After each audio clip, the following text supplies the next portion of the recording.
This may be the best edge class I've ever seen, and Kayvon Thibodeaux is one of the big names coming out of this year's class, but Chris Sims says he's not even in his top 5. How would you rank this year's edge rushers? Jets!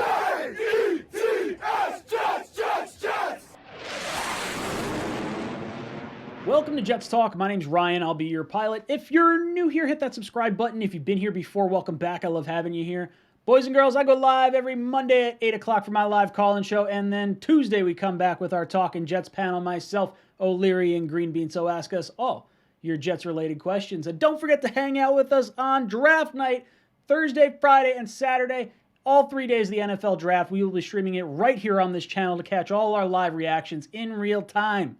So make sure you hang out with us for that. But let's move on to today's topic of the day, and that is Chris Sims' rankings that he released just today.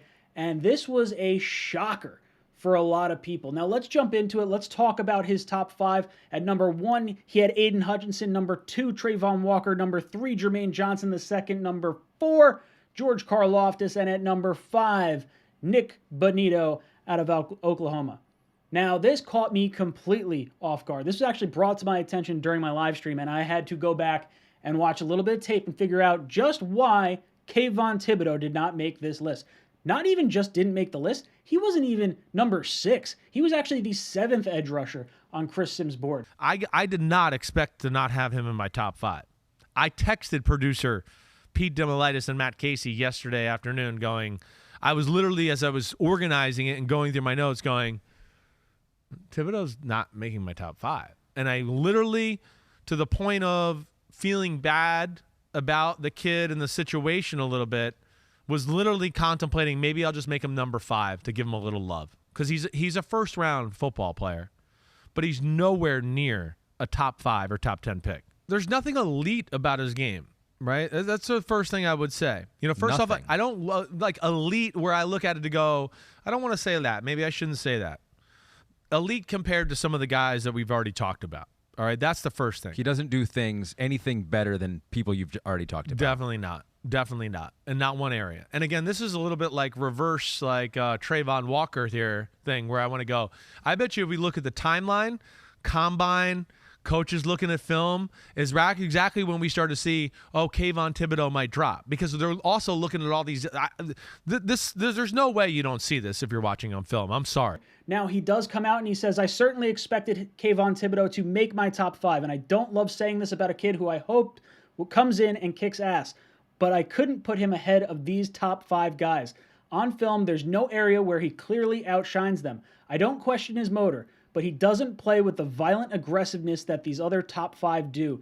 Doesn't dominate blockers, doesn't have the same explosiveness and power, or bend around the edge. There's hesitation to his game. That concerns me. Man, that is not what I expected to hear about Kayvon Thibodeaux. When I turn on the tape and I watch him, you just see a guy that, like, he's making the highlight plays. And, I know the sack numbers aren't crazy over the top, so you'd like to see a little bit more of that. But you hear him talk and you see the way that he tries to apply these pass rush moves, and you just think, this guy's a top 5 pick all day. He was the number 1 recruit coming out of high school, and everyone just kind of talked about that nonstop. But everything I've heard from him over the course of the last 2 years was this guy's going to be a top 5 pick. And over the course of the offseason, mainly coming from the Alabama interview where he says, the not so great things about the schooling, and then you start to hear some of the little tweets, or I shouldn't say tweets, but the little chirps of maybe his personality rubbing people the wrong way. Maybe he's not as devoted to football as you may want a player to be. That's kind of where I thought his fall was going to happen. And it was like, okay, maybe he's not 100% in on everything. And it's not so much just that for me. I like a lot of the edge rushers in this class. Like I said, probably the deepest edge class I can remember from watching the draft. So for me, it's more about the impressiveness of the other edge rushers, more so than it is about detracting from Kayvon Thibodeaux. Now, a lot of Jet fans really want Tibbs. It's something that I have heard constantly over the course of the last, probably 6 months, since the Jets, might have been in a position to get a top edge rusher. And it's just not where I expected things to go. Aiden Hutchinson, no problem. Thought he was number 1. Walker has gone screaming up boards after not having a ton of sack numbers in college. I like Jermaine Johnson. I'm a big Jermaine Johnson fan. I've said that during the combine. I thought this guy just presented real well. I loved what we saw from him in the Senior Bowl. I loved what we got from him at FSU. Even though he went from SEC to ACC, I'm not as concerned with that type of move. I like Karlaftis. When you look at this top 4, I could agree with that. If you wanted to put Thibodeaux at 5, I think they're all almost interchangeable. But then I got to Nick Bonito, and I was like, all right, let me see what this guy's about and see if it makes sense. Is he better than Thibodeaux? I was shocked. This guy is just fast. He is quick. Probably the best edge rusher in space of like this top 5 for sure. And it's not someone I would have the Jets taking because I don't think I ever saw him play with his hand in the dirt. He was pretty much primarily out of a 2-point stance. So for me, I would put Thibodeaux over him for the Jets. But as far as an edge rusher, I can't fault Sims for putting him at number 5.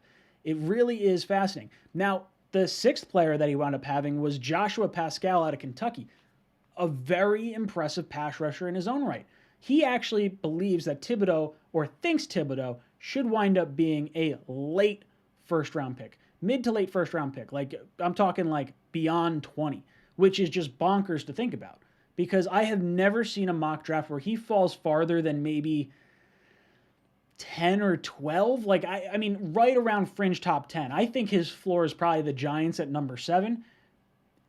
Fascinating to me. Absolutely fascinating that this could be the direction that someone who was talked about so highly could wind up falling. So this is interesting. When I look at my top 5 guys, I really like Walker, I really like Jermaine Johnson, and I really like Aiden Hutchinson. Those are probably the 3 that stand out the most to me.